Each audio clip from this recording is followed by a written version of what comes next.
Ce serait payer bien cher un droit que la loi donne pour rien. Y aurait-il des cas où la liberté n'est pas acquise par ceux qui touchent une terre appartenant à la France?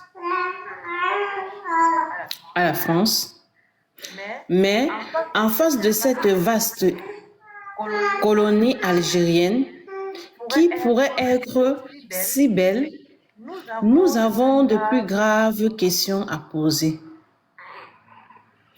Un des grands résultats auxquels nous conduira cette étude sur la Crète, une explication des plus claires que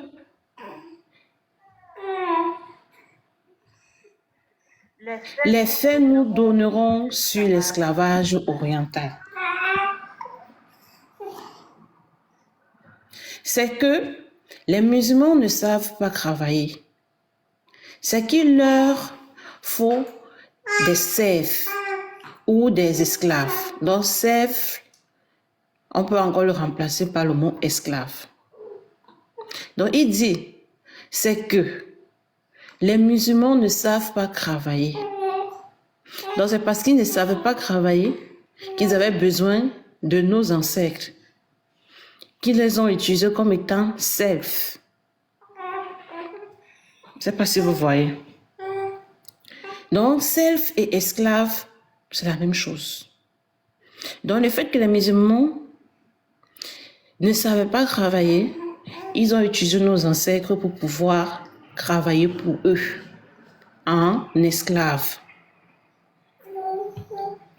Ensuite, il nous dit, toujours des bras étrangers auxquels le travail soit remis. Donc, cela veut dire que quoi? L'auteur Étienne nous fait comprendre que, en fait, ce sont des étrangers, ce sont des esclaves, ce sont les serfs, dont nos ancêtres, les Noirs qui travaillaient à la place des musulmans. Ceux qui sont dans la religion musulmane là, est-ce que vous comprenez ce qui est dit là? Donc, être musulman, c'est soumettre le peuple noir à l'esclavage. C'est ce qui a été fait. Est-ce que vous vous rendez compte que le fait que vous dites que vous êtes musulman avant d'être noir là, ça signifie tout simplement que vous allez mettre en esclavage vos frères noirs. Parce qu'en fait, être musulman, c'est ne pas travailler, mais rendre l'homme noir esclave pour qu'il travaille pour toi. C'est ça que l'auteur est en train de dire ici. C'est que les musulmans ne savent pas travailler. C'est qu'il leur faut des serfs ou des esclaves. Toujours des bras étrangers auxquels le travail soit remis. Donc ça veut dire qu'eux, ils ne travaillaient pas, mais c'était nous, les Noirs, qui travaillaient pour eux. Les musulmans de notre colonie font-ils exception? Dans ce cas, les conclusions de cette étude subiraient un échec. Malheureusement, il n'en est pas ainsi. Les Arabes de l'Algérie sont aussi peu actifs que leurs frères d'Orient et s'ils se passent d'esclaves, c'est qu'ils ont des fermiers self. Donc cela veut dire quoi? S'ils n'ont pas les Noirs, ils ont des fermiers self pour travailler pour eux.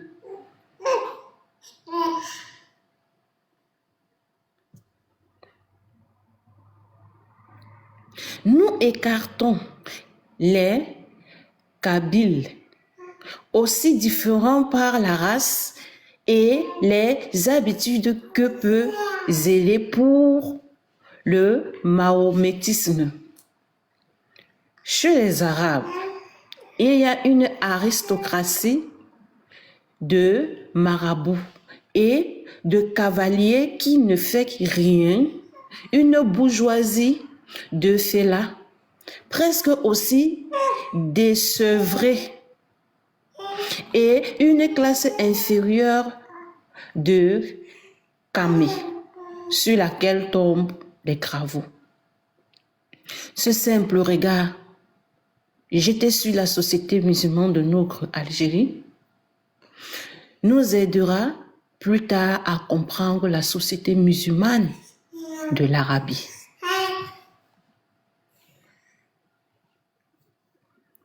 Celle-ci, n'ayant pas de self pour lui gagner du pain, achètera les esclaves des négriers.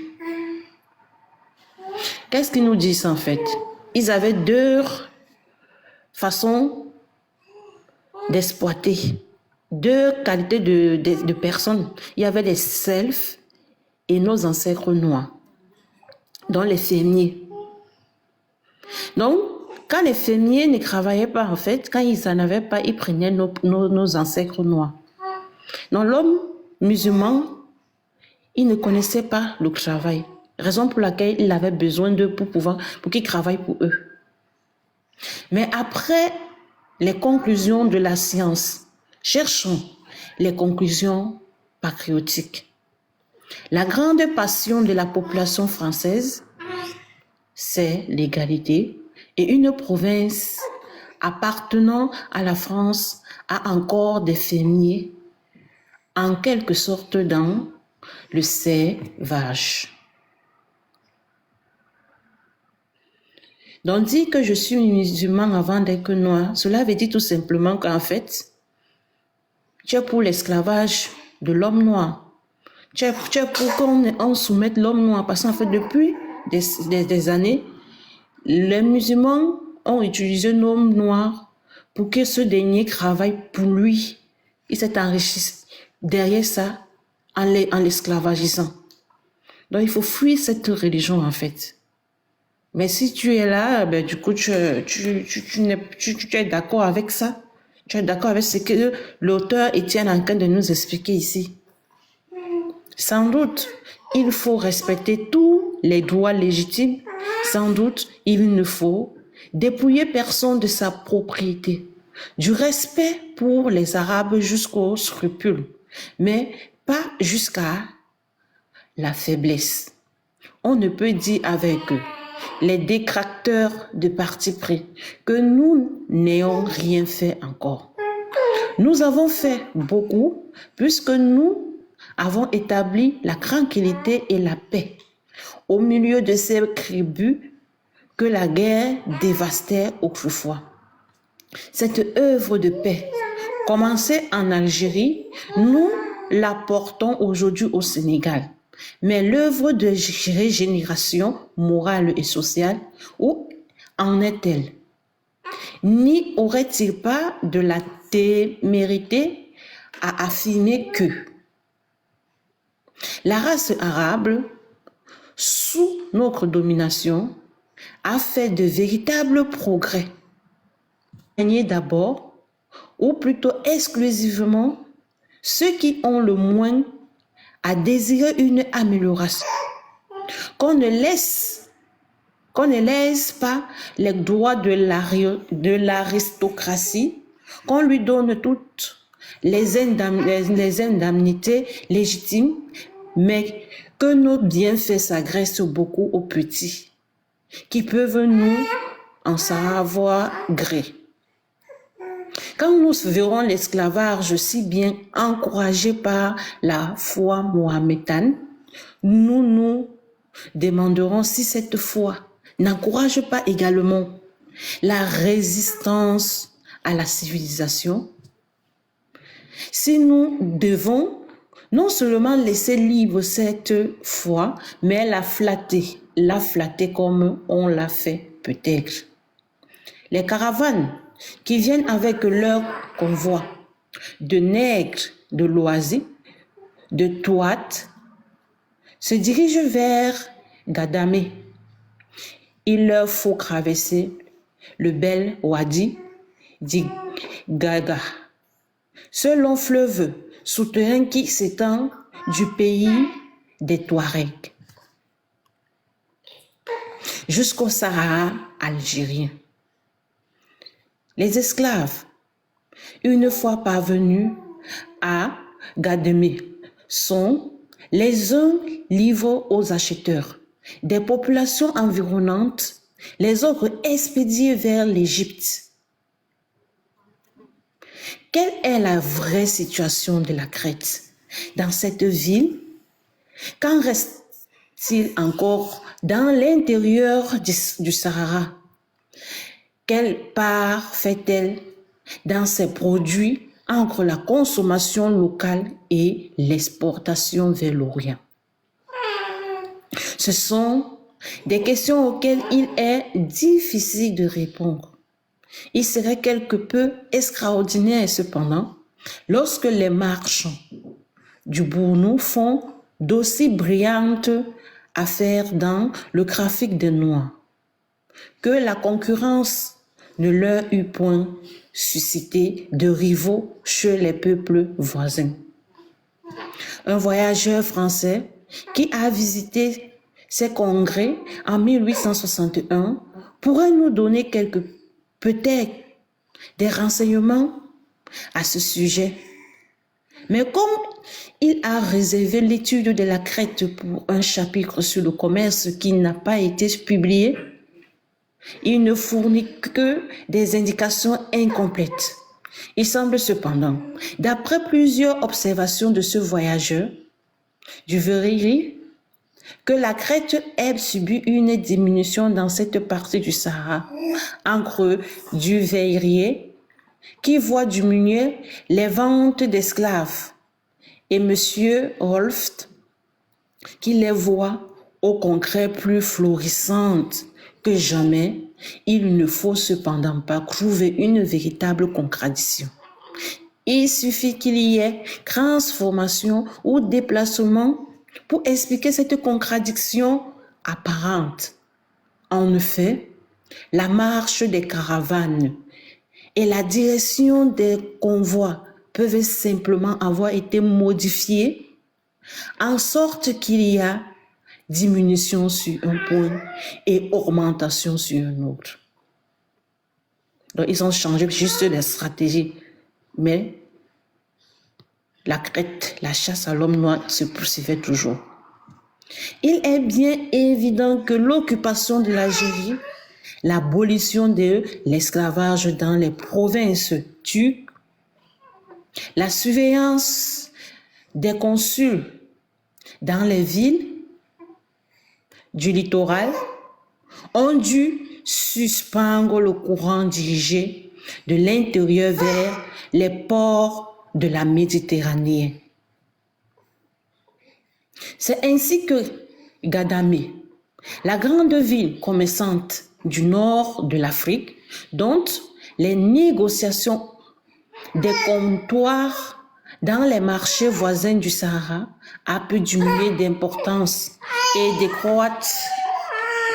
décroître après cette suspression. Au contraire, les voies intérieures n'étaient pas aussi bien surveillées. Les marchés de l'Égypte et de l'Arabie restant ouverts. Encore, le courant s'est déplacé en se recourbant vers l'Orient. Il se passe en effet, dans les provinces musulmanes de l'Afrique, des événements qui indiquent une transformation plus profonde que les révolutions ordinaires. Les uns se rattachent directement à la Crète, les autres ne s'y rapportent que d'une manière indirecte. Mais tout annonce une période nouvelle dans l'existence du monde mahométan. Il y a d'abord une sorte de sacralisation qui rapproche les populations, jusqu'ici indépendantes, du Maroc ou de la Turquie, auxquelles elles demandent une protection contre l'attaque plus ou moins redoutée de la France.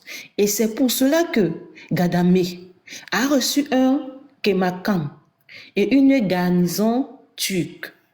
D'après la législation ottomane, cette suzeraineté devrait lui enlever l'ancien trafic des nègres. Ensuite, l'indifférence des populations africaines pour les événements du monde européen a disparu. Elle fait place à une certaine préoccupation qui n'est pas encore l'esprit politique, mais qui est le commencement d'un réveil. Puisse ce réveil se réaliser effectivement et la transformation morale venir avec la suppression de la crête. En troisième lieu, il y a un déplacement de population très marqué dans les centres berbères ou touaregs du désert, en sorte que des villes ou des localités jusqu'ici très importantes perdent leur vieille influence avec leurs habitants. Il y aurait-il, en faveur de l'ancienne race berbère, dans les régions plus heureuses de la côte, un retour de prépondérance qui leur permettrait d'abandonner le désert? Le soupçon que nous a donné le récit de M. Rolf sur la décadence des Arabes, sur la prépondérance renaissante des Berbères, serait-il confirmé? M. Duveyrier nous dit que les habitants du Fezzan émigrent vers le Soudan, vers le littoral ou bien même en Algérie.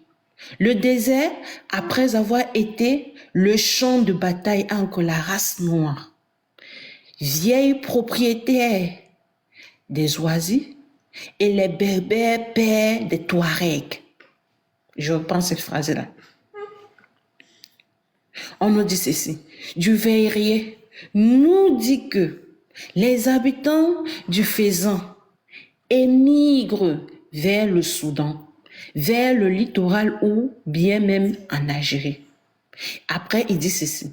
Le désert, après avoir été le champ de bataille entre la race noire, donc dans le désert, on avait le champ de bataille, c'était un champ de bataille. On avait la race noire, dont nous, nos ancêtres, vieilles propriétaires des oasis, et les Berbères pères des Touaregs.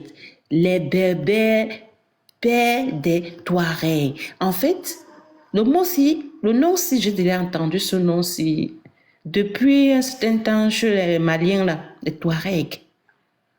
Mais en fait, leur père, les Berbères, pères des Touaregs, les Berbères, ici, l'auteur nous dit que ce sont les pères des Touaregs d'aujourd'hui. Donc, cela veut dire que quoi? Nos ancêtres noirs, dans le désert, ont lutté pour leur liberté contre les Berbères. Donc, les Berbères ont attaqué nos ancêtres noirs. Donc, les Berbères, aujourd'hui, sont appelés les Touaregs. Donc, leur père, c'était les Berbères. Se répète. Faisons attention, hein. Il ne faudrait pas qu'un jour, étant couché, on vienne, on nous esclavagise encore. Parce que vivait bien, vivait sa vie, allait chercher son pain quotidien.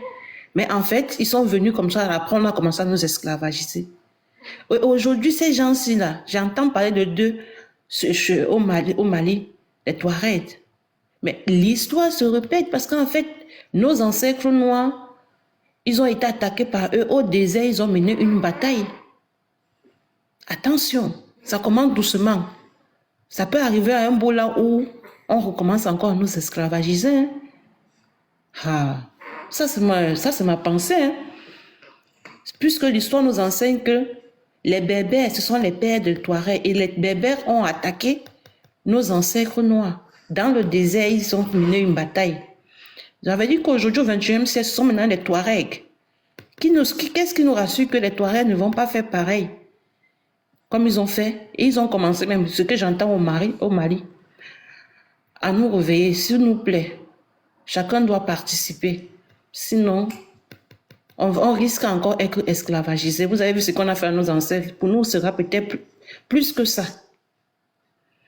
Donc, il dit, le désert, après avoir été le champ de bataille entre la race noire, vieille propriétaire des oasis, et les Berbères, pères des Touaregs, qui venaient de la côte, a servi de refuge à ces derniers lorsqu'ils ont été vaincus par les Arabes.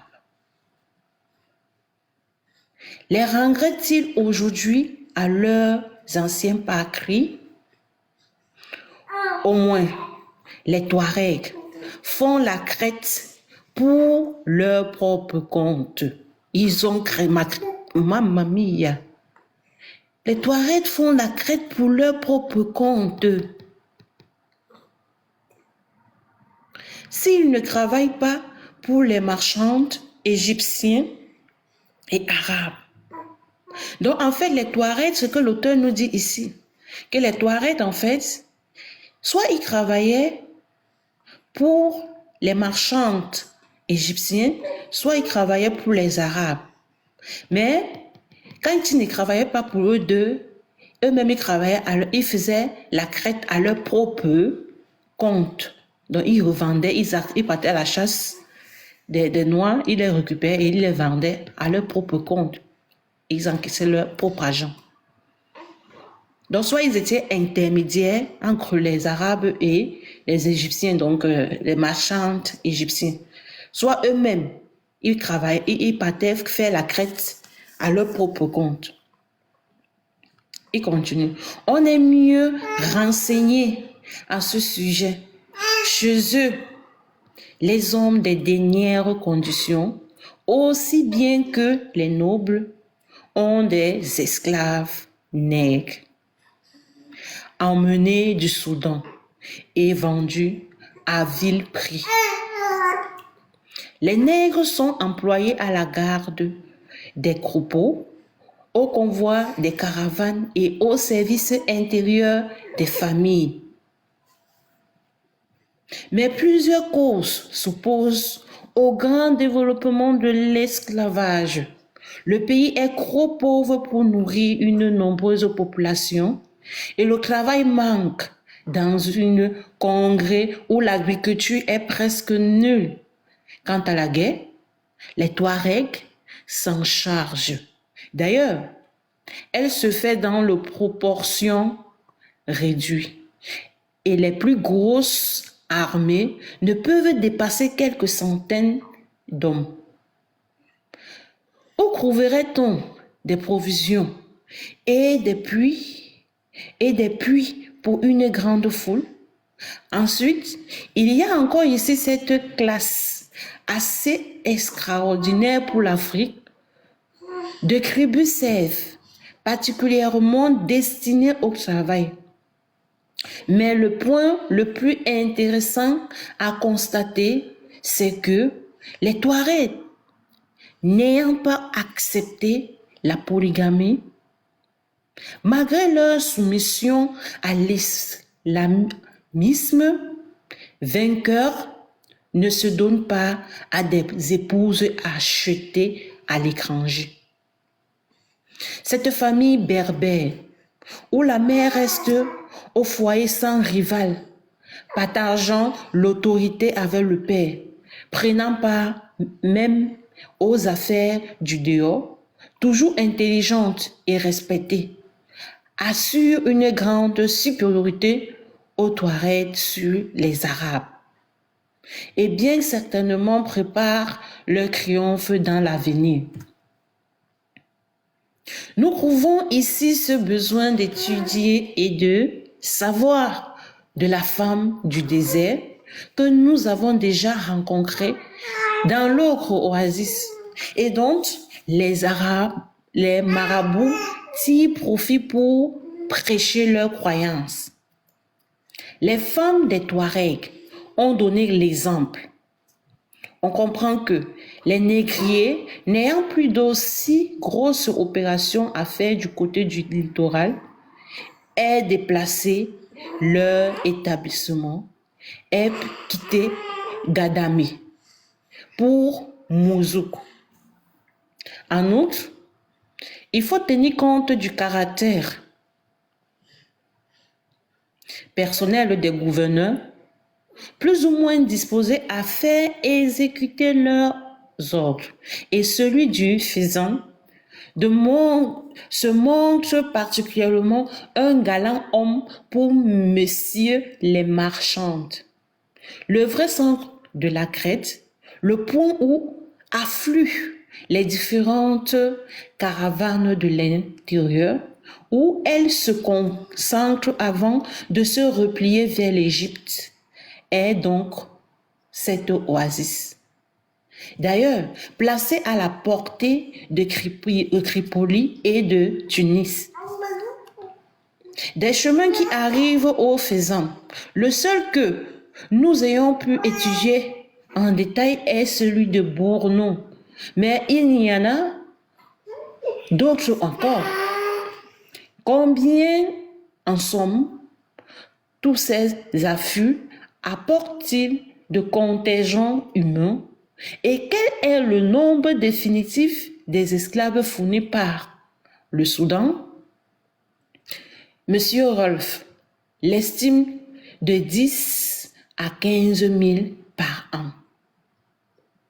Ce chiffre est très considérable par lui-même, mais il est encore plus extraordinaire quand on songe à l'éloigner des pays vers lesquels ces convois sont dirigés. Il faut véritablement que les demandes soient bien présentes pour que les marchandes viennent s'approvisionner si loin.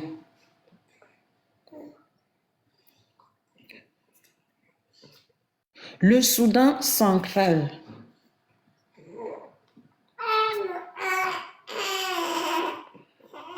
Je viens.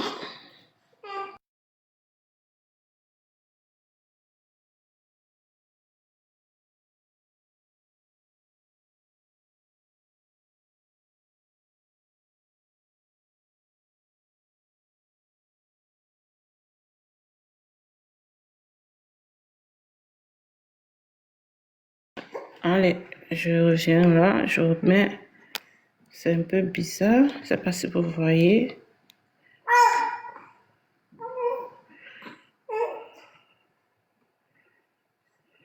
Hop, j'ai appuyé quelque chose sans m'en rendre compte.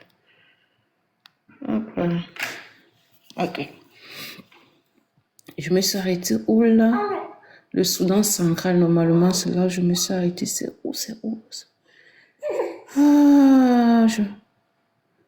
Le Soudan central, à cause de tous les détours qu'il faut faire pour y arriver, est tellement éloigné de l'Égypte et de l'Arabie qu'on s'attendait fort peu à y trouver la Crète orientale. Les chasses à l'homme de la région du Nil et du littoral indien avaient été dénoncées si elles n'étaient pas entièrement connues. Mais ce trafic du Sahara a la nation nouvelle. Cette découverte inattendue fait l'intérêt principal du théâtre que nous venons de parcourir. Mais nous ne connaissons pas encore la Crète véritable. Nous avons vu les esclaves mis en vente à Kouka, exposés aux privations dans le désert et comptés comme un bétail aux portes de Mouzou. Par contre, la chasse elle-même nous est encore inconnue. Nous n'avons pas assisté aux sanglantes battues où l'homme est craqué comme une bête fauve. L'incendie n'a pas dévoré les villages sous nos yeux. Nous n'avons pas entendu les coups de feu et le cri des mourants. Ce triste spectacle ne nous manquera pas sur les bords du Nil ou de l'océan Indien. Avant d'arriver au Nil, il nous reste à parcourir un dernier recoin du premier théâtre, à suivre les caravanes sur la route du Faisan, au Caire. Dans cette partie extrême du Sahara, un chemin venant de l'intérieur emmenait, il y a quelques années seulement, un contingent de nègres au grand convoi du Bournou. C'était un afflux secondaire qui grossissait le flot des captifs. Ce torrent autant pour moi d'hommes emportés vers l'Égypte. À cause de la suppression de cet affluent, on peut dire que relativement à certaines bonnes saisons, le commerce de ne vient plus rien ou presque plus rien du Sahara oriental. Pour comprendre pourquoi ce marché a été fermé à la Crète, pour s'expliquer le singulier chemin pris par le convoi d'esclaves de Kouka à Mozo, tandis qu'il serait plus court d'aller directement du Tchad au Nil, il faut que nous cherchions ce qui se passe dans ces mystérieuses solitudes du Sahara oriental. Au point de vue géographique, comme sous le rapport des races et de la situation politique, celui-ci ne ressemble en rien à la partie orientale qui est occupée par les Touaregs. Le Sahara des Touaregs est dominé du côté du nord par le massif de l'Atlas, où la race blanche a trouvé un pied à terre. Une habitation saine et fertile, un campement d'où elle pouvait envoyer ses expéditions pour conquérir les oasis du désert sur la race noire. Et celle-ci a dû reculer partout, reculer jusqu'au Niger. Ainsi, dans toute la région de l'Ouest, les Noirs ont disparu, laissant à peine quelques témoins de leur ancienne domination. Au contraire, dans tout le Sahara oriental, les Noirs sont restés les maigres, repoussant les évasions dans le passé et aujourd'hui fermant la route aux caravanes des négriers. Je reviens.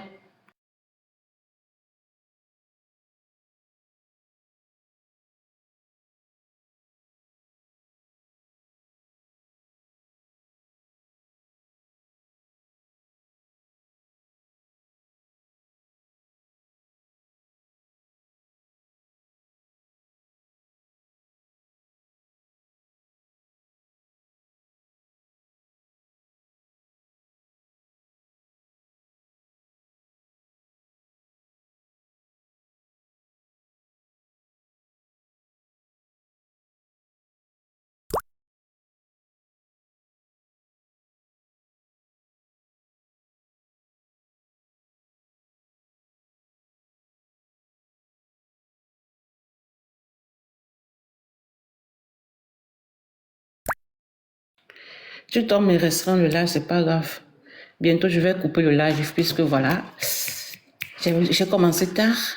Bon, ici, nous sommes... Ainsi, dans toute la région de l'Ouest, les Noirs ont disparu, laissant à peine quelques témoins de leur ancienne domination.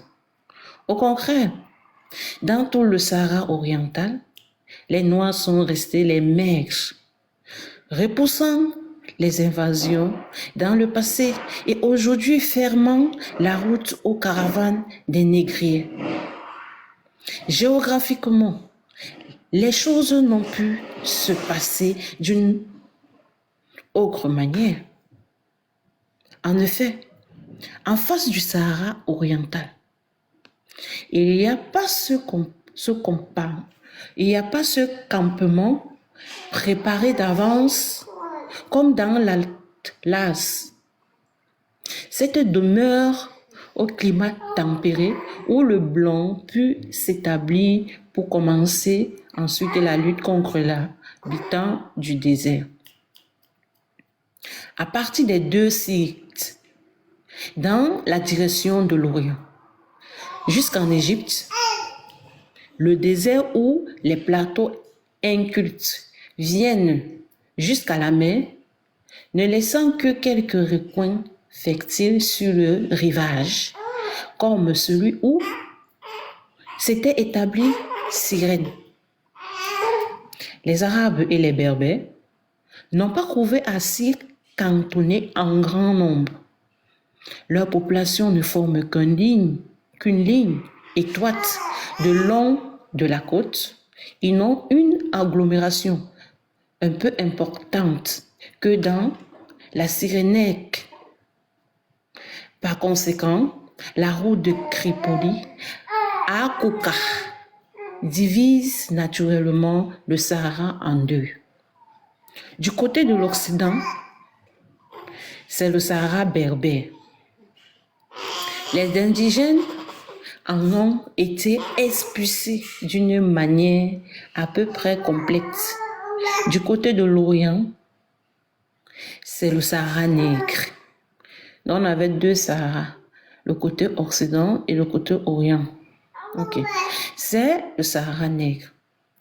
Les Tébous sont restés les maîtres du pays et, sauf la côte, ils ont gardé intact le patrimoine de leurs ancêtres.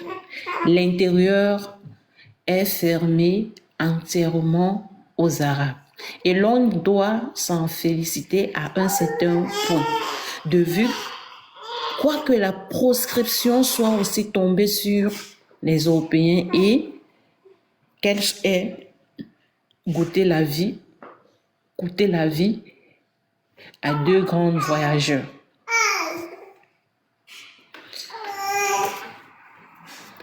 On peut dire que c'est la Crète ou la manière unique dont les commerçants européens se sont conduits à l'égard des Noirs, qui a occasionné la mort de Volger et la clôture complète, absolue, de tout le Sahara occidental.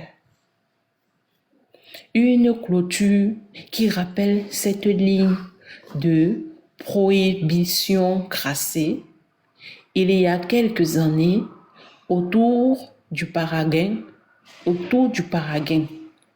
puisque le derrière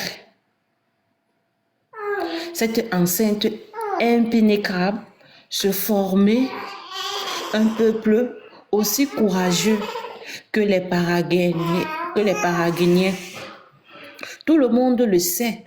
Après que le docteur allemand Barth eut terminé de la manière la plus heureuse une expédition commencée par les Anglais, l'Allemand a envoyé une longue série de voyageurs intrépides. Volger entreprend de le visiter en 1854. En ce moment, des négociations maltais, une race hardie, laborieuse, mais qui fournit quelquefois de tristes sujets, avait vendu des marchandises à crédit à des trafiquants de ce pays.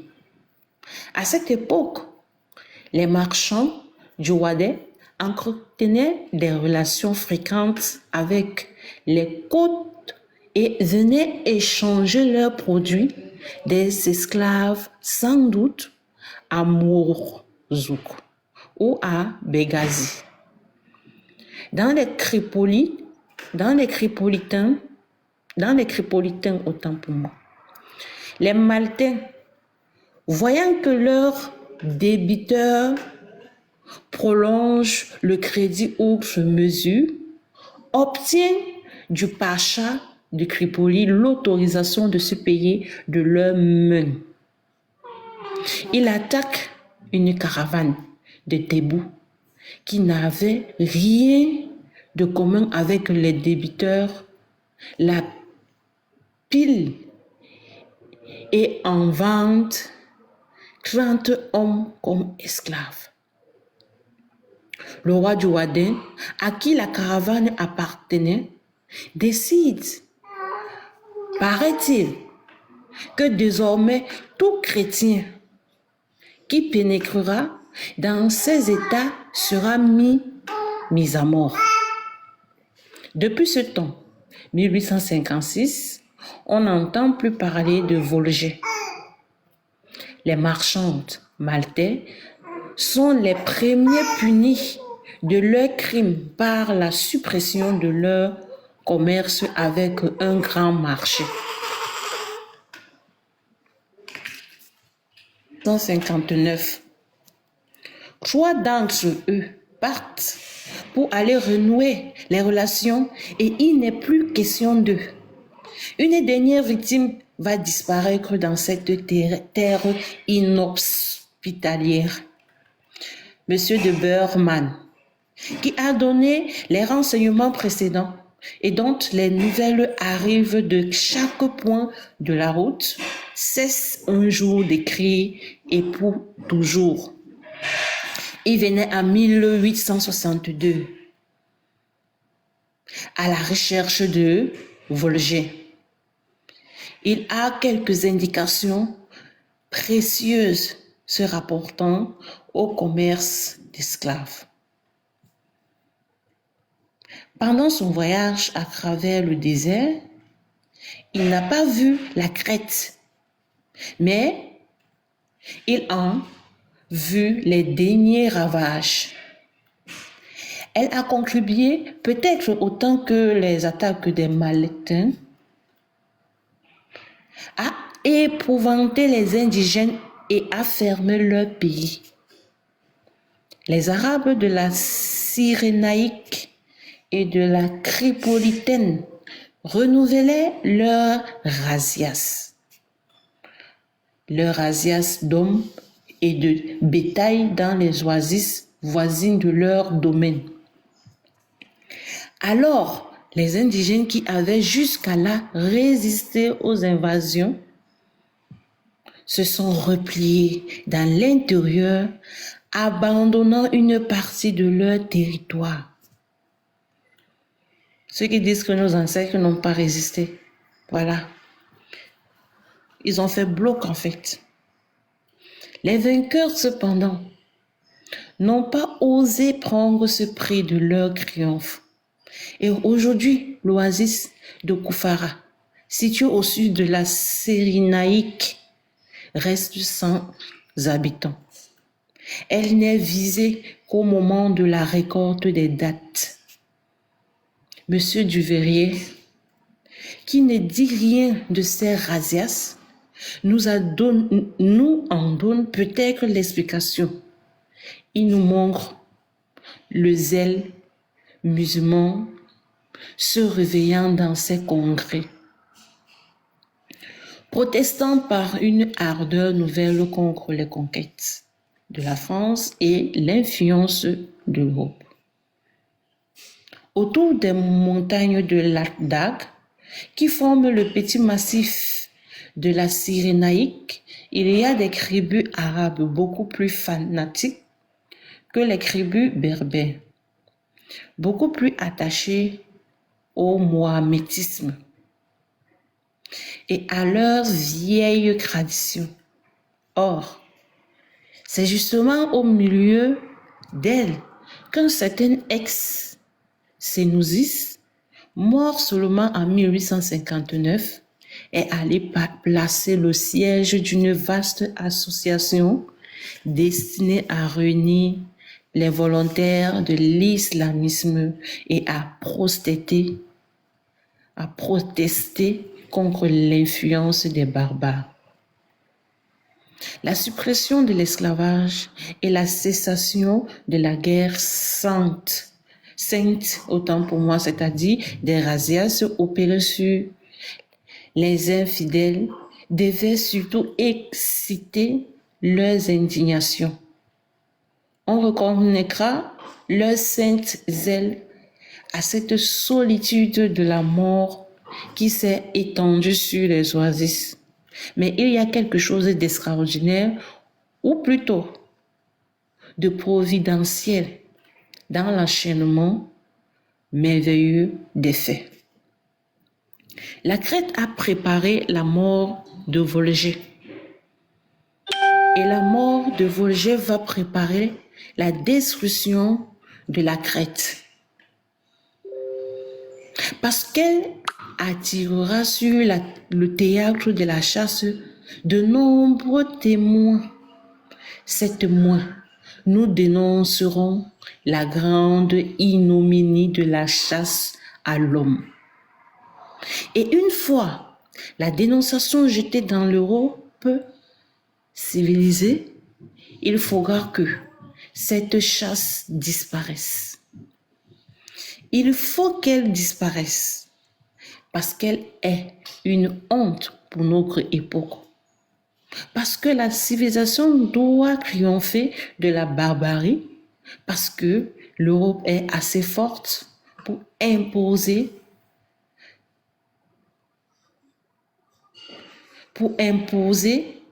cette suppression. L'Allemagne savante s'est émue en apprenant que Volger est retenu prisonnier dans le Wadais. Aussitôt, une expédition est organisée. On doit essayer de pénétrer dans ce pays par 2 routes. La route directe est celle du nord de Burman, la prise, mais après de longs détours, après avoir lutté contre les difficultés de toutes sortes, il a succombé comme nous l'avons vu. Les autres conduits par M. Oechslin, ancien consul à Khartoum, sont arrivés à Massawa sur les bords de la mer Rouge en 1861.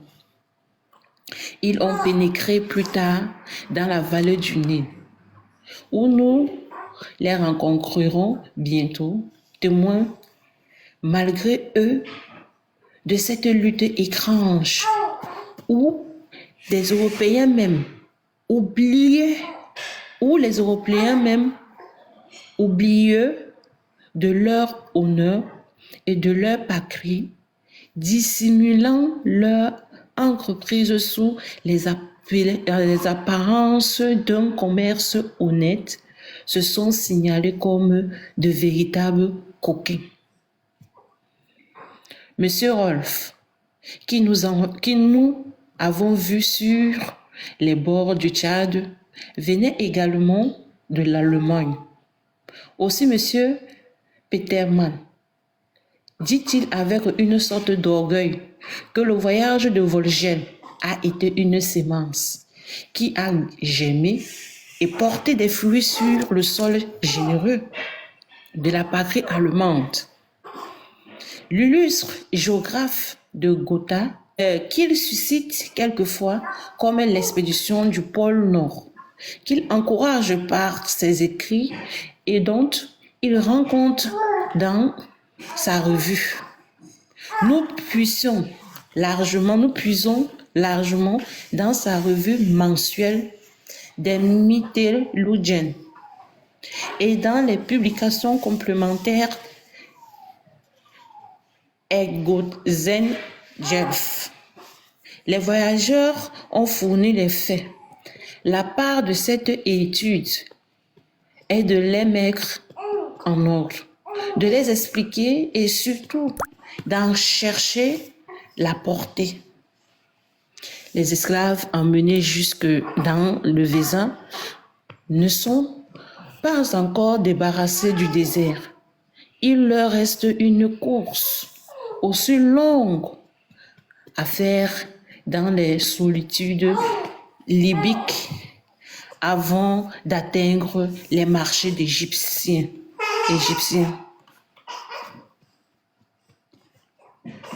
De Mouzou, les voyageurs qui se rendent à Tripoli ont traversé le Hamada, un plateau rocheux qui sert en quelque sorte de rebord au sable de l'intérieur.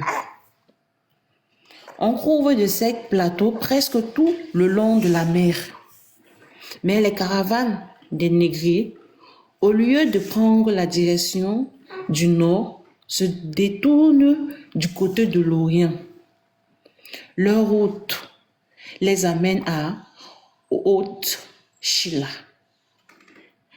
à 3 degrés au sud de Benghazi, le principal port de la Cyrénaïque. De Haute-Chila jusqu'en Égypte, on trouve une série d'oasis situées presque à la jonction des rochers du débord et des sables de l'intérieur, et parmi elles l'oasis de Siwa ou Damon. Ce chemin transversal a peut-être un grand avantage pour les négriers. Il amène directement dans la partie inférieure de la vallée du Nil, en face des grandes villes, le Caire, Tanta, Alexandrie.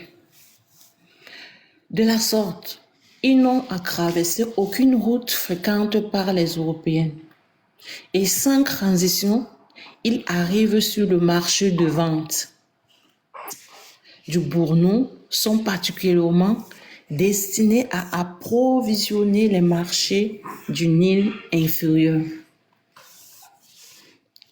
En effet, si l'on voulait emmener à ces villes les esclaves enlevés dans la Nubie, il faudrait, sur un long parcours, suivre le fleuve.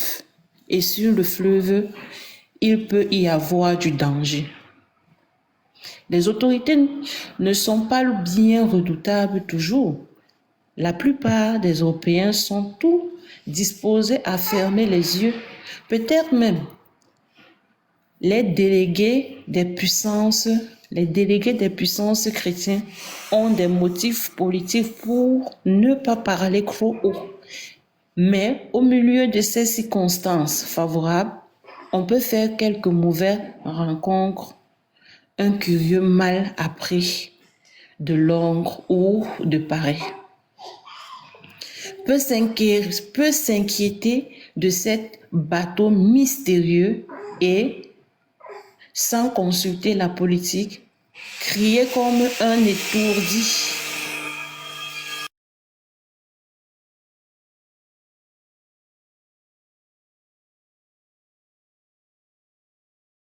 J'ai les demandes là, je n'ai pas vu les demandes.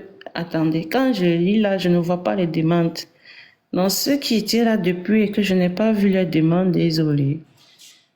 Attendez, je me regarde encore ceux qui ont fait la demande. Il y a 2 personnes qui étaient là. Tellement j'étais concentrée, je n'ai pas vu les demandes. Ok. Ah, il y aura les bruits juste à côté de moi, donc si ça dérange, je n'ai pas le choix. Ok, je me suis arrêtée. Crier comme un étourdi, si fort qu'on s'éveille Non, je me suis arrêtée. Peut s'inquiéter de ces bateaux mystérieux et, sans consulter la politique, crier comme un étourdi, si fort qu'on s'éveille au Caire, dans les bureaux des représentants européens, toute chose aussi désagréable qu'un civil. Les importations opérées par le désert deviennent tout ce petit remue-ménage. Quant aux convois qui arrivent des régions éloignées du Haut-Nil, on verra ce qu'ils deviennent. Pour cela, nous allons En remontant le fleuve, nous transporter sur le second théâtre de la Crète avec bonne résolution d'être curieux jusqu'à l'indiscrétion de tout voir, de raconter les belles choses que nous aurons vues aussi haut que possible. Ce que les voyageurs indiscrets nous montreront de crimes et d'horreurs ne sera qu'une faible partie de la vérité. Mais cette partie connue suffira pour nous faire comprendre les misères de brigadage cachées jusqu'ici dans les solitudes nubiennes et la nécessité d'intervenir au plus tôt.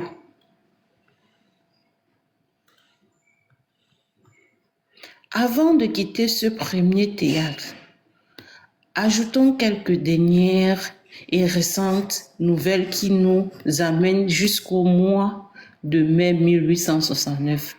Elles sont empruntées au... Il semble que, depuis un an, cette route a dû fournir moins d'esclaves, non pas que les négriers soient moins ardents ou les demandes moins fortes, mais parce que la guerre a dévasté le chemin de Mouzou à Kouka et en particulier la station intermédiaire du Kawa. Les caravanes ont été moins nombreuses à la fin de 1869. Celui qui donne ces renseignements a été envoyé par le roi de Prusse pour profiter des découvertes de Barth, de Monsieur M, autant pour moi, Barth et Rolf, et porter des présents au roi Bournou.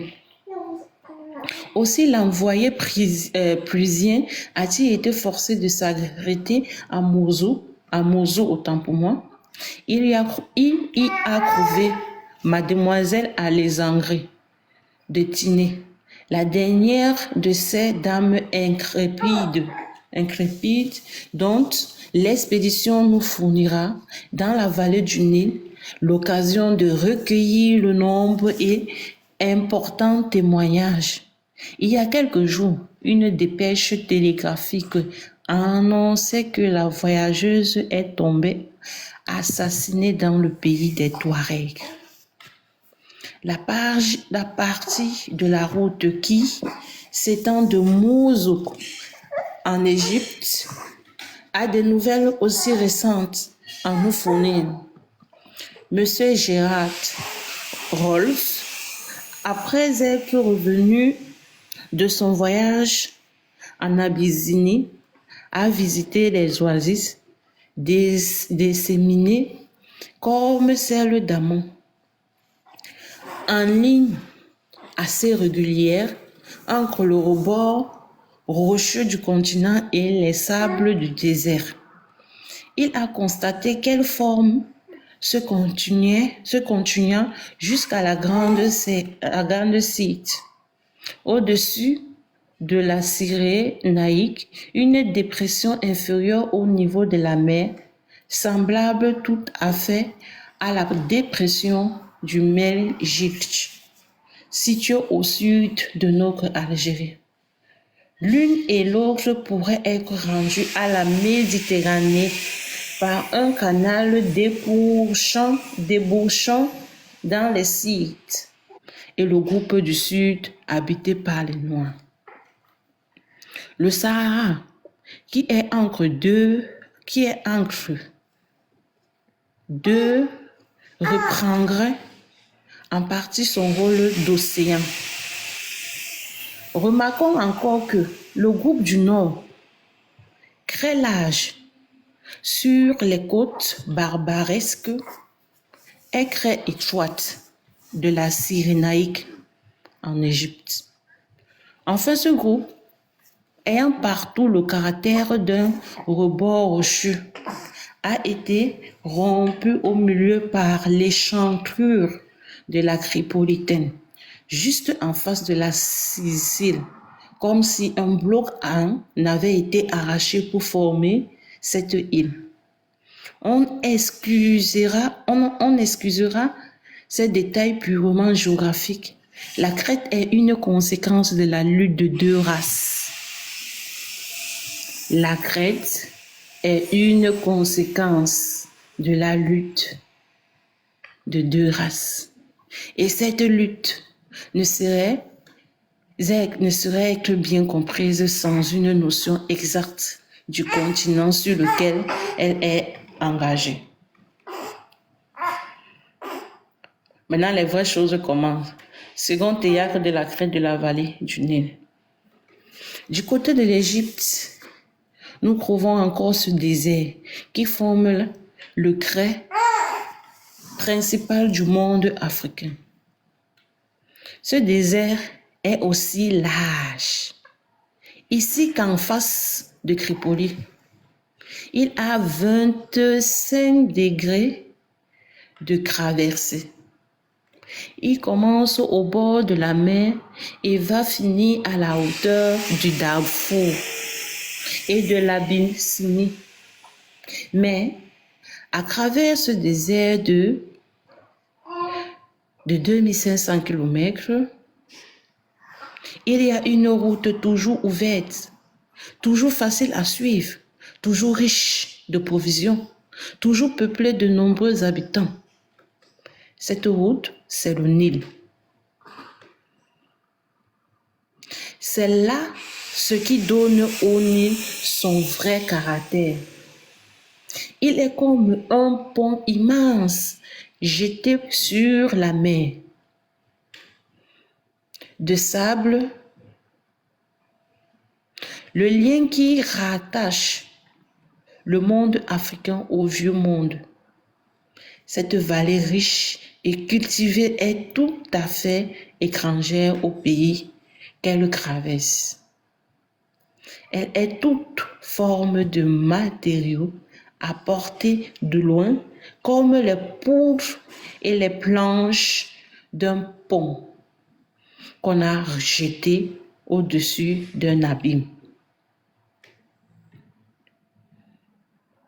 Si vous allez à quelques kilomètres à gauche ou à droite du fleuve, vous trouvez le sable ou le roc. Si votre second perce de la terre de la vallée, vous retrouvez encore le sol aride à 10 ou 15 mètres. Cette alluvion argileuse au milieu de laquelle le fleuve coule n'appartient pas au sol égyptien. Elle vient de 3 à 4 000 km apportés par les eaux. Le fleuve, c'est le grand ouvrier qui a fait ce chemin à travers le désert, qui le conserve et qui le répare. Ou plutôt, le vrai ouvrier, c'est celui qui a fait le désert qu'il faut traverser, les terres d'alluvion qui le fécondent et le fleuve qui apporte ces terres. Cette vallée qui pénètre jusque dans le cœur de l'Afrique, en écartant le désert, en fournissant les plus riches provisions, en présentant un fleuve toujours navigable, est forcément la grande voie du commerce intérieur. Malheureusement, ce commerce s'est fait jusqu'ici dans des conditions déplorables. Au lieu de porter avec lui les richesses de notre industrie et à l'Africain que les souffrances, les vices et l'immoralité. Parce qu'il a été exercé par une triste classe de marchands et que la principale marchandise échangée, c'est l'homme. Nous sommes ici dans le pays de la Crète faite en grand, organisée comme une savante administration. Ce ne sont plus les rapides invasions d'une bande mal armée, conduite par quelques chefs de tribu. Ce sont des expéditions militaires préparées régulièrement, munies de toutes les ressources que l'Europe peut fournir. Et ce qu'il y a de plus pénible à dire, dirigées souvent par des Européens qui se vantent d'appartenir aux nations les plus civilisées, qui se couvrent des drapeaux les plus glorieux.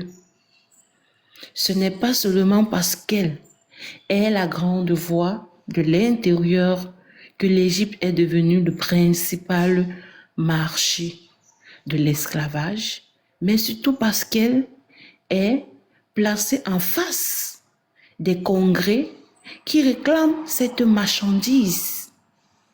Est-ce que vous avez compris? Donc l'Égypte n'a pas été choisie au hasard. Parce qu'à côté de l'Égypte, quand tu vois la carte, il y a un autre continent qui est juste en face et il y a l'eau qui passe. Le truc de décroix Hornos, de cette décroix Hornos qui est là.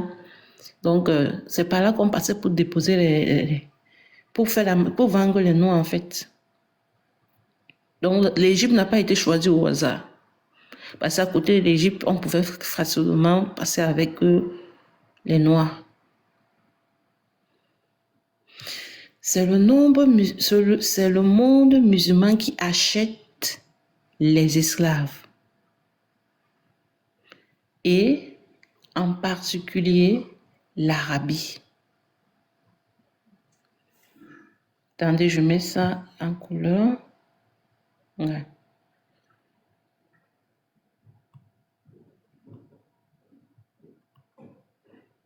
Attendez.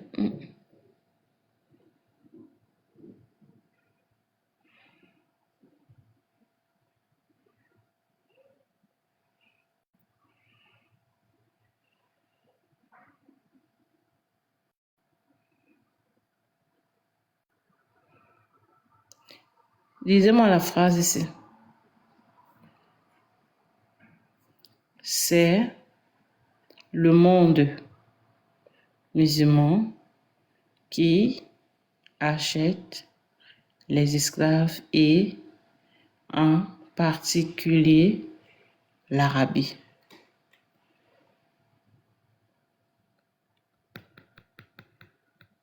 C'est Christ, non? Donc, l'Égypte n'était pas choisie pour rien. L'Égypte, c'est parce qu'à côté de l'Égypte, il y avait le monde musulman. Comme c'était eux qui pratiquaient, qui chassaient l'homme en Afrique, en fait, il fallait qu'ils passent par l'Égypte. Parce que leur territoire était juste proche de l'Égypte. Ils ne pouvaient pas passer par la Côte d'Ivoire, non. Ils ne pouvaient pas passer par l'Afrique du Sud, non, c'est trop long. Mais l'Égypte était proche. L'Égypte est proche de l'Arabie Saoudite, des pays qui sont juste à côté de l'Égypte. Et ce sont les Arabes. Donc, le monde musulman. En fait, pourquoi vous restez dans la religion aussi? Pourquoi vous restez là?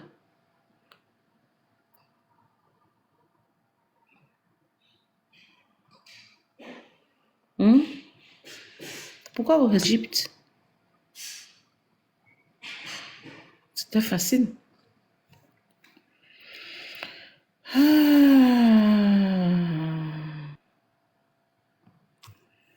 Continuons.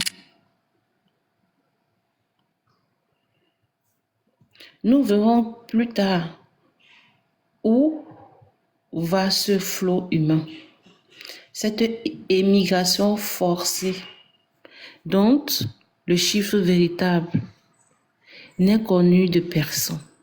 Donc exactement, on peut pas chiffrer le nombre de Noirs qui ont été vendus en Arabie.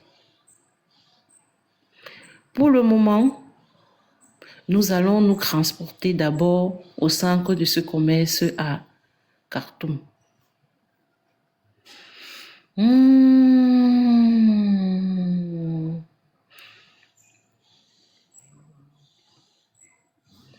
La ville de Khartoum est dans une position des plus remarquables de l'univers. Les deux Nils qui viennent se joindre sous ces murs lui permettent d'envoyer des flottes du côté de l'Abyssinie ou dans le cœur de l'Afrique. Là commence le véritable continent africain. Cette terre qui reçoit chaque année les pluies régulières, qui bientôt se couvrira d'une végétation puissante, de plus en plus puissante, à mesure qu'on s'avance vers le sud. Si le désert était resté sous les flottes de la mer, Khartoum aurait joué le rôle d'Alexandrie. Les villes d'Alexandre et de Mehemet Ali sont destinées à rivaliser d'importance. Pour arriver jusqu'à Khartoum,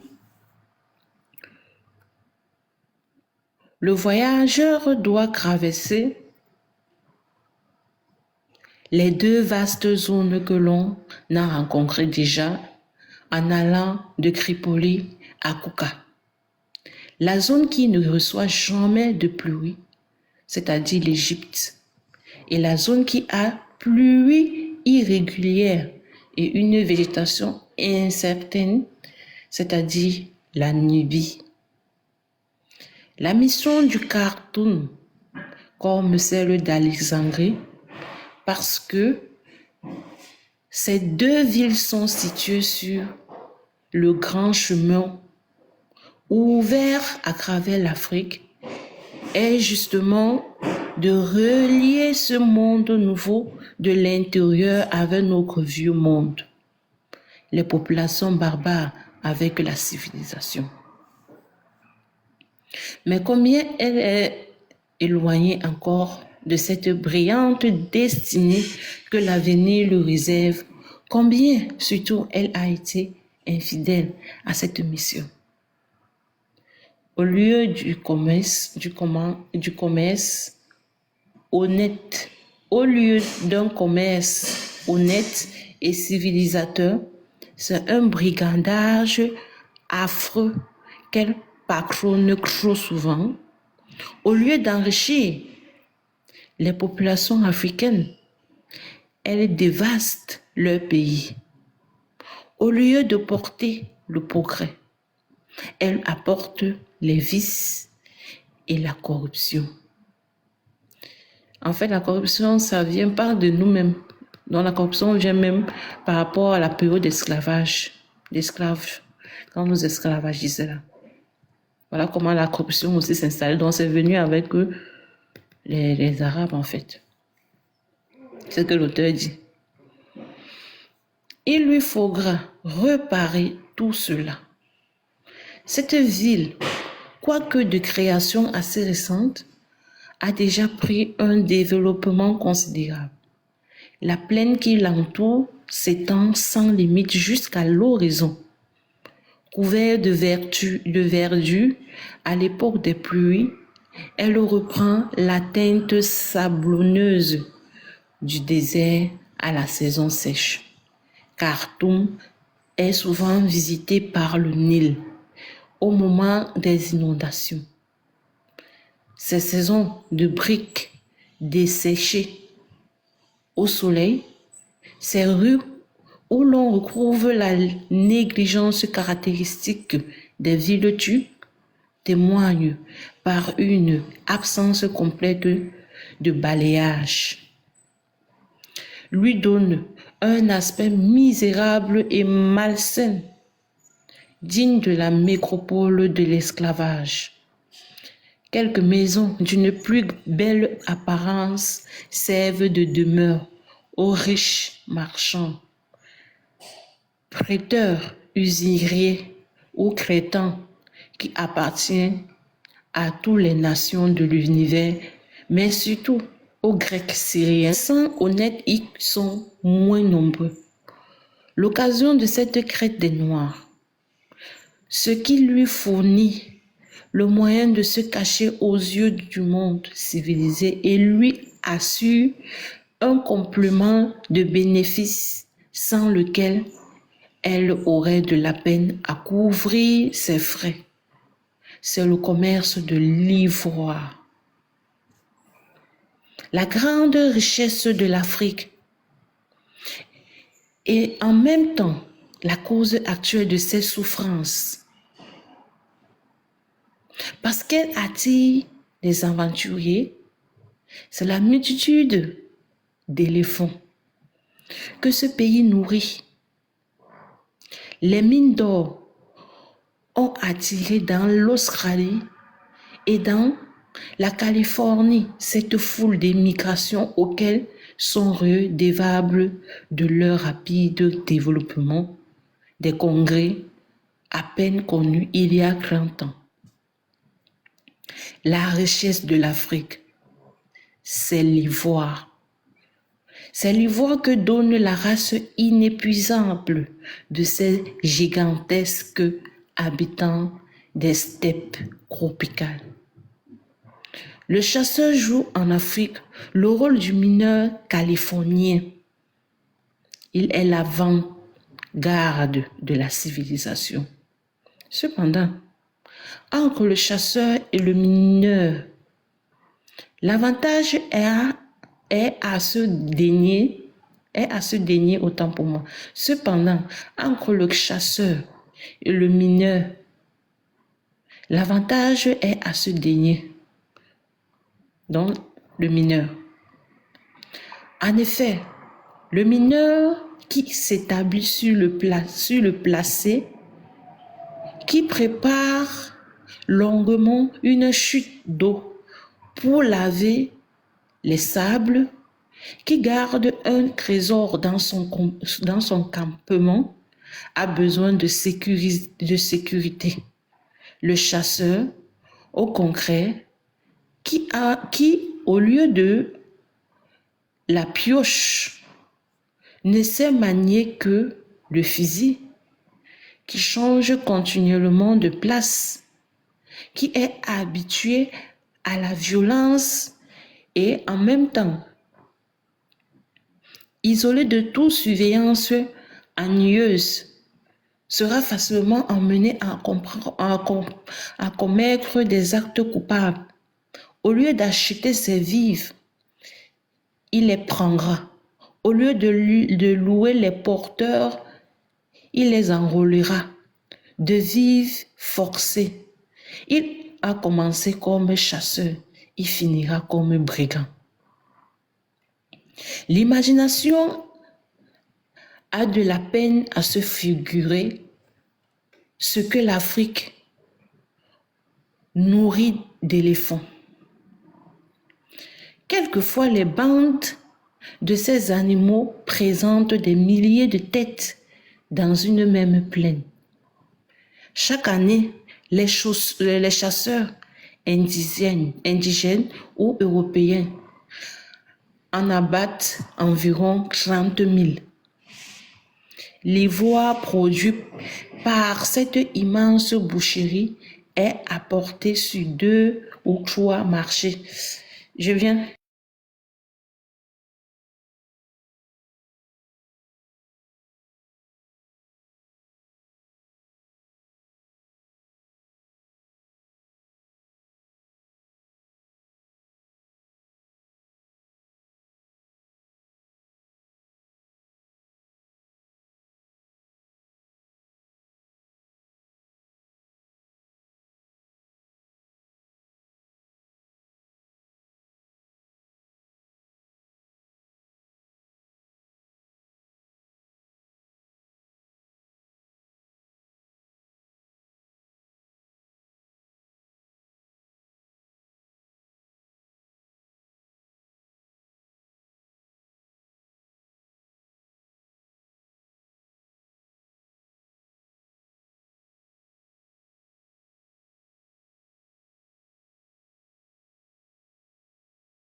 Désolée, j'avais des gens qui travaillaient, donc il fallait que je m'occupe de tout ça là. Même là, il faut que j'arrête le live. C'est pas facile, mais il faut que je fasse quand même de temps en temps. Bon, on va lire ça, après on lit une dernière page, on va partir. L'imagination a de la peine à se figurer ce que l'Afrique nourrit d'éléphants. Quelquefois, les bandes de ces animaux présentent des milliers de têtes dans une même plaine. Chaque année, les chasseurs indigènes ou européens en abattent environ 30 000. Donc, en fait, en dehors de nous, les Noirs, qui étions chassés, il y avait aussi les éléphants qui étaient chassés parce qu'il fallait récupérer l'ivoire. L'ivoire produit par cette immense boucherie est apporté sur 2 ou 3 marchés principaux, Khartoum, Zanzibar et aussi Natal. Les défenses pèsent en moyenne 15 kilos. Quoique sur certains points, elles dépassent ce poids de beaucoup. Cela fait pour la production annuellement une masse de 450 000 kilos. Le quintal anglais, 50 kilos, 802. Se vend de 3 à 4 livres sterling. De 75 à 100 francs. On voit que le chasseur peut recueillir de beaux bénéfices quand l'expédition a été heureuse. Mais il peut crippler ses bénéfices en y joignant un petit trafic. Le chasseur s'est donc mis à acheter. Les indigènes, au milieu desquels ils se trouvent, en échange ou par fantaisie, pour montrer leur parure, font depuis longtemps la chasse aux éléphants et ont de grosses réserves de ces précieux dents. Il est facile de s'en procurer presque pour rien. Des bagatelles de nulle valeur, des colliers de perles, des bracelets de cuivre enchanteront ces grands enfants et le marchand aura bientôt, à peu de frais, réuni la plus ample récolte d'ivoire. C'est ainsi qu'on a dû commencer. On a fait de gros bénéfices, on a trompé le pauvre indigène, on en vient à le voler de vive force. Plus tard, on arriva à l'enlever lui-même. Les colliers et les bracelets ne s'usent pas comme les vêtements. La mode n'est pas encore assez mobile pour changer chaque jour les exigences de la parure, en sorte qu'au bout de quelques années, le commerce s'est trouvé ralenti, puis entièrement suspendu. On devait y renoncer ou chercher une invention nouvelle. Il ne fallait pas réellement un grand effort d'imagination, un grand génie pour faire cette invasion. Il suffisait d'être coquin. Il y a longtemps que les voleurs de tout pays et de tous les étages, travaillant isolés ou en compagnie, conduisant une bande ou commandant une armée, savent que le moyen le plus direct, non pas le plus sûr, d'acquérir la fortune des autres, c'est de la prendre. Donc, on a songé à prendre l'ivoire que les indigènes ne voulaient plus vendre. Donc, on a songé à prendre l'ivoire que les indigènes ne voulaient plus vendre. Pour cela, on a doublé le nombre de chasseurs. Les uns sont allés tuer les éléphants dans la forêt et les autres tuer des hommes dans les villages. Donc, en fait, les indigènes ne voulaient plus, donc nos ancêtres noirs ne voulaient plus les vendre l'ivoire. Ils sont partis prendre l'ivoire avec les ancêtres et de prendre et déjà aussi les éléphants pour prendre l'ivoire. Donc, qu'est-ce qu'il veut dire là? À un moment, quand ils venaient chasser les noirs, nos ancêtres ont réfléchi de les vendre d'autres choses. Par exemple, l'ivoire. Tellement ils s'enrichissaient, nos ancêtres, eux, ne s'enrichissaient pas. Donc, quand on dit vendre, mais en fait, c'était même pas vendre. Ils leur donnaient parce qu'ils étaient obligés, c'était pour remplacer la vente des noirs. Donc, ils prenaient. Au moment où nos ancêtres ont voulu arrêter ça, parce que les éléphants mouraient déjà de trop, et eux, ils s'enrichissaient, les esclavagistes. Voilà, donc l'auteur nous explique qu'eux, ils envoyaient une armée pour non seulement dire nos ancêtres, parce qu'ils refusaient de leur donner l'ivoire, mais aussi aller dire les éléphants. Donc, en fait, il y a aussi la chasse aux éléphants qui s'est produite pendant la chasse des Noirs à cette époque. Ce ne sont pas que les Noirs qui ont été chassés, mais les éléphants aussi ont été chassés. Mais, nouveau progrès. Quand le changement d'ivoire a été réuni, il a fallu des porteurs, car il n'y a pas de rivière partout. Les routes n'existent pas. Les bêtes périssent.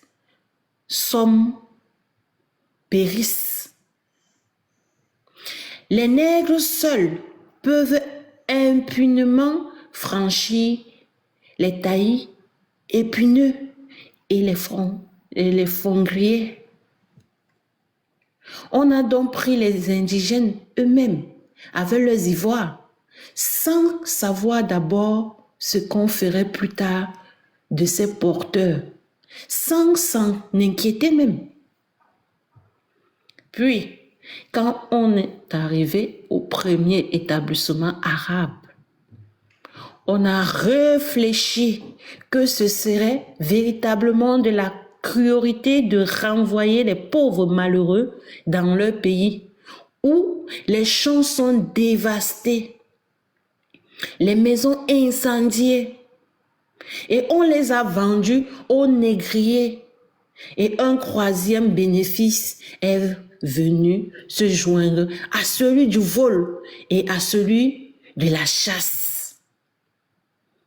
Donc, ils se sont fait un bénéfice en vendant les Noirs qui ont porté l'ivoire. Donc, quand ils sont arrivés dans les villages, ils ont déjà les Noirs. Après, ils ont aussi déjà les éléphants. Les Noirs qui sont restés vivants ont porté ces éléphants dans l'ivoire pour l'amener en Arabie Saoudite. Arrivés là-bas, pour faire le bénéfice, ils ont vendu ces Noirs-là qui ont porté ça. Mais pour arriver là-bas, ils ont traversé le Sahara. Hein? Parce qu'en fait, les éléphants ne sont pas au nord, mais au sud, dans la forêt dense.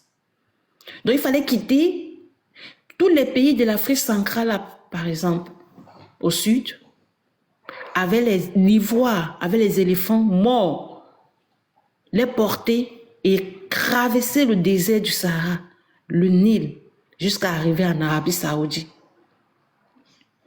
Et c'est ces Noirs-là qui ont fait ce chemin arrivés en Arabie Saoudite, ils ont été vendus pour que ceux qui les ont pris, qui les ont chassés, vont avoir un bénéfice. Et ils ont eu le bénéfice. C'est de cette manière que les Européens sont arrivés à faire la crête. Est-ce que vous avez compris ce que je viens d'expliquer là? C'est de cette façon, c'est de cette manière qu'ils ont, les Européens, sont arrivés à faire la crête. Celle-ci, pour eux, peut être une grosse source de bénéfices, mais elle n'est pas le but principal. Et surtout, le but avoué. Ils ne sont pas négriers, mais commerçants. En gros, ils cachent la vente des esclaves et ils montrent le trafic de l'ivoire. Donc l'auteur nous explique que pour les Européens, ils mettaient en avant la vente de l'ivoire. Mais derrière l'ivoire, ils pratiquaient la traite.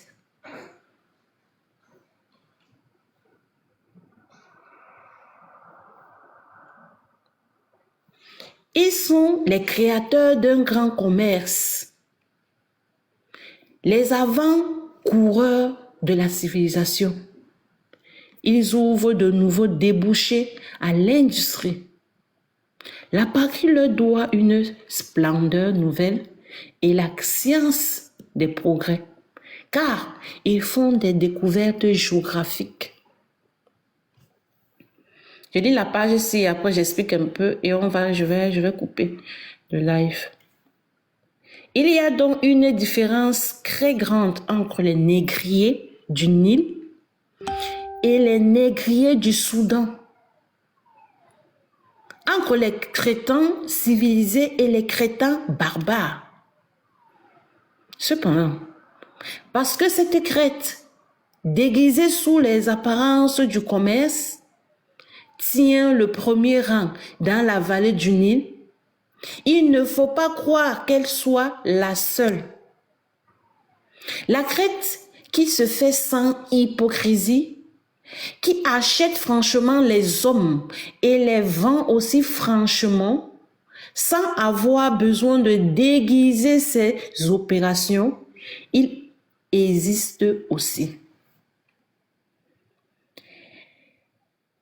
Elle existe, même depuis longtemps.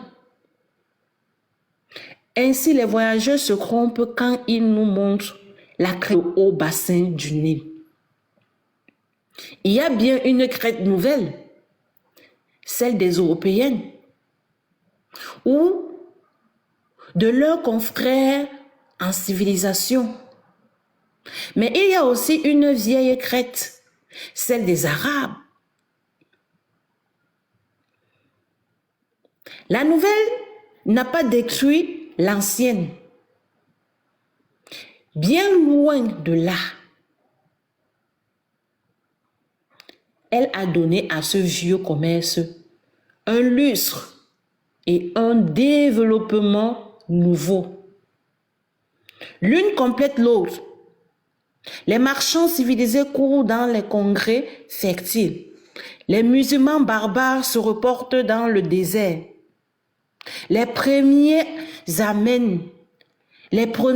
amènent leurs prisonniers jusqu'aux frontières de l'Égypte. Les autres, par des voies détournées, les conduisent au bord de la mer Rouge. Ainsi, mélange de crête et de commerce, de barbarie et de civilisation, de crimes et d'hypocrisie, tel est le caractère principal de la chasse à l'homme sur ce nouveau théâtre. Là, je vais juste faire un peu une explication, après on va se séparer. En fait, ce que je viens de lire là, c'est clair. Les Arabes, quand ils faisaient la crête négrière, quand ils vendaient nos ancêtres, quand ils vendaient les Noirs, ils les attachaient, ils attachaient comme ça, les pieds, les mains. Ils parcouraient le désert qui est de 2500 km, parcouraient à pied, avec la température qui était de 25 degrés, température du sol, et qui était strictement interdit pour nos ancêtres de boire de l'eau ni de manger. Non, ils passaient des jours et des jours sans manger, sans boire, avec le fouet sous leur dos. Bang, bang. Avance. Lorsqu'ils essayaient de prendre de l'eau, c'est le chameau qui alerte le musulman, le sultan, le nègre, le noir en train de vouloir prendre de l'eau. L'auteur le dit dans le livre, le noir qui veut boire de l'eau. Et ce dernier encore, on le fouette encore bien.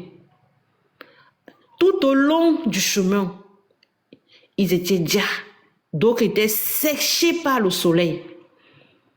L'auteur nous explique que lorsqu'ils arrivaient devant un puits qui était rempli de sable, il n'y avait pas d'eau dedans. Tous se précipitaient dessus, mais en vain, qui couvraient les os des personnes déjà séchées. Vous voyez comment on sèche le poisson, non? Comment on fume le poisson là? Séché devant le puits. Et après, les animaux venaient les dévorer.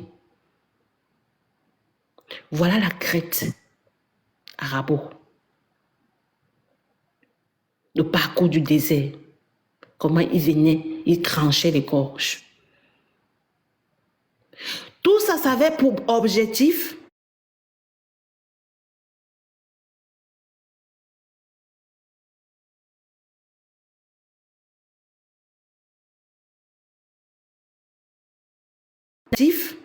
d'arriver en Égypte et après traverser la mer Rouge, donc c'est-à-dire le truc de détroit d'Ormuz, la veille de détroit d'Ormuz. Tous les pays qui sont là-bas sont des pays arabo-musulmans. Pourquoi l'Égypte a été choisie? L'Égypte a été choisie parce que l'Égypte était proche des pays arabes.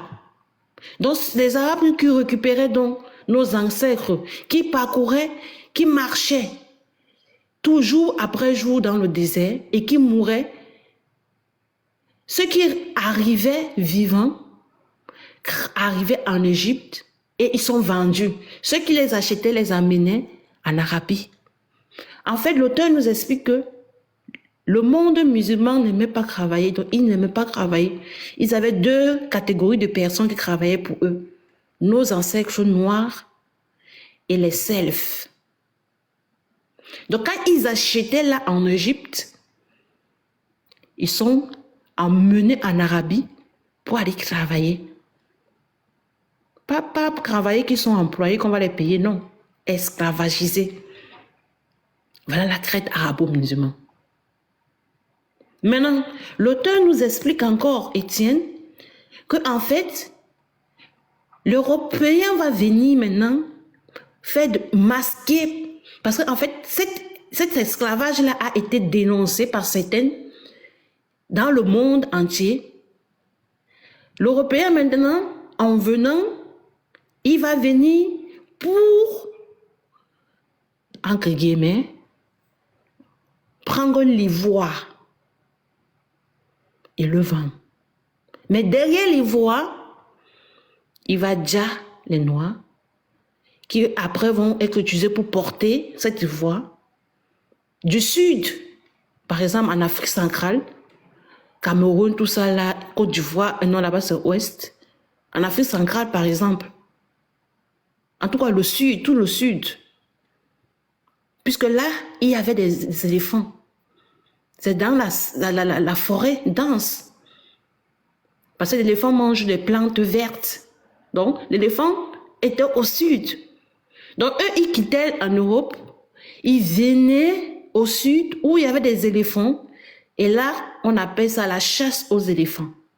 Donc, il n'y avait pas que les noirs, nos anciens noirs qui étaient chassés. Il y avait aussi les éléphants qui étaient chassés au maximum.